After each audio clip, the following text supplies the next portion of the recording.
Hello. So now we'll study the nature of light. What kind of nature light is having. Okay. So light has a whole history behind it actually. The study in the light started when the Newton was there. And the Newton described light as a particle. So in the beginning light was described as particle. So light is particle. That was the first theory which was given for the light. And the model given by the Newton is known as corpuscular model.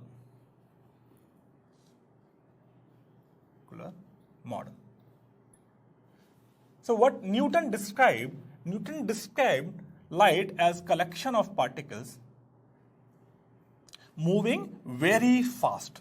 So light was described as collection of particles which are moving very, very, very fast. And these particles were defined as corpuscle.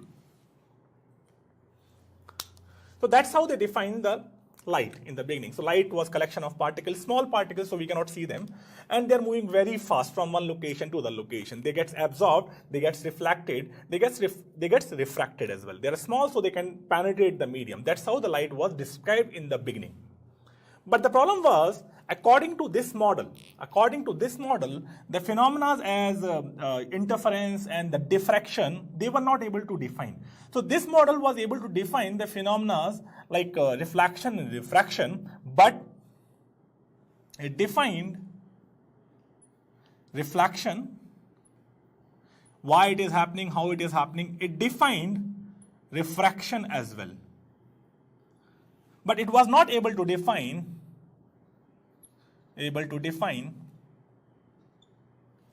when it comes to interference or diffraction. So these phenomena, the light model was not able to define. The particle model was not able to define these phenomena. So this model was discarded and the new model was propagated, and the new model was light is a wave. So light was defined as wave. Wave means it was defined as energy, which is moving from one location to other location by changing the variables of the medium. So it is moving from one location to other location and it transmits through the medium, and sometimes it don't need the medium. So from one location to other location, energy is getting transferred. Light was defined as a wave. So energy, or you can say wave. It gets transferred from one location to other location. It don't have any shape. It's just a continuous flow of energy. Okay. So in this case, when the light was defined as a wave, the wave model was able to describe these two phenomena, meaning it was able to define interference as well as it was able to define the diffraction. Okay. So if we want to get some idea regarding how they were different, so here let's assume there is one guy here, S1, which is a sender, and there is a receiver, R. So this person is throwing the particles to the, so these are the light wave. Particles are the light wave. They are throwing and very fast they are throwing. Okay. And when you assume light as a wave, assume that between S and R there is a pipe, and the man is putting water inside this pipe and water is reaching to the receiver. This water is our light. So here water don't have a shape. It is fluid.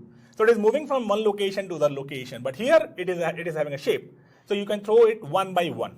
So that's how the particle model and the light model or wave model were different.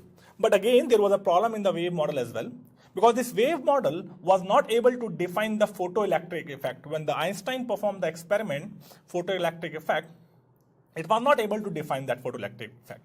So not able to define photoelectric effect.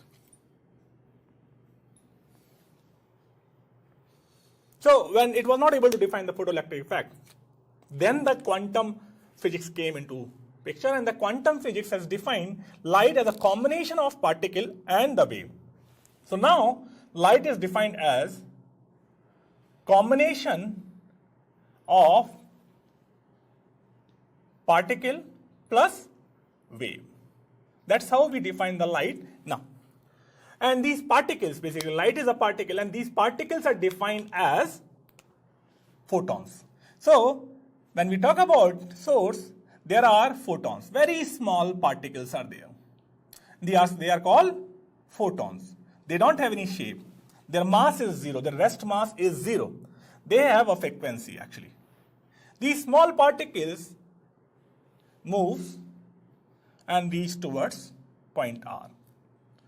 So now that's how it is defined. This particle, collection of these particles are defined as wave. The thing is, the moment you see this, then we wonder how this is different in the particle model.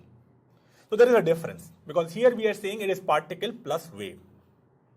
So here when we were talking about the particles, particles were moving in a straight line. There was nothing which was guiding the motion of these particles. But here, when we talk about particles, particles are moving from one point to other point, but the guiding principle or guiding behavior or guiding force behind this is a wave. So there is a wave, there is a behavior. These particles are having predefined behavior, and these particles are moving according to the wave. So that's how the present understanding of the light is there. But the thing is, when we talk about study, we start with this model in our study. When we start study, and then we go for this model. And when we go for graduation, at that time we start studying about this model of the light. That's how it goes. Okay. So this is the nature of light, which is evolved till now. In the beginning, it was the particle moving along a straight line very fast. Then it became a wave. We started assuming light as a wave. And in the end, we assume light is having dual nature. And the light, which is having a dual nature, it is a collection of particles. And those particles are known as photons. And when we talk about the energy of these photons, the energy of these photons are defined as h times of nu, where this h is Planck's constant. It was a scientist actually. And the nu is called frequency of photon. So it is always given, frequency of photon, it depends upon the photon, or it depends upon the source which is generating the photon. Once the photon is being generated, once the moment photon is being generated, the frequency of the photon becomes constant. Once it is being generated, it don't change during the motion of photon. And when we talk about the Planck's constant, as the name suggests, it is a constant, and it is a universal constant. Basically, its value is not going to change ever. The value of h is defined as 6.6 into 10 to the power minus 34. And you can see the units here. It's joule. And when we talk about the frequency, unit of frequency is per second. So joule upon per second will become joule into second. So that's the value of Planck's constant. Okay. So this is a present scenario. We'll start from these points. Okay. Thank you.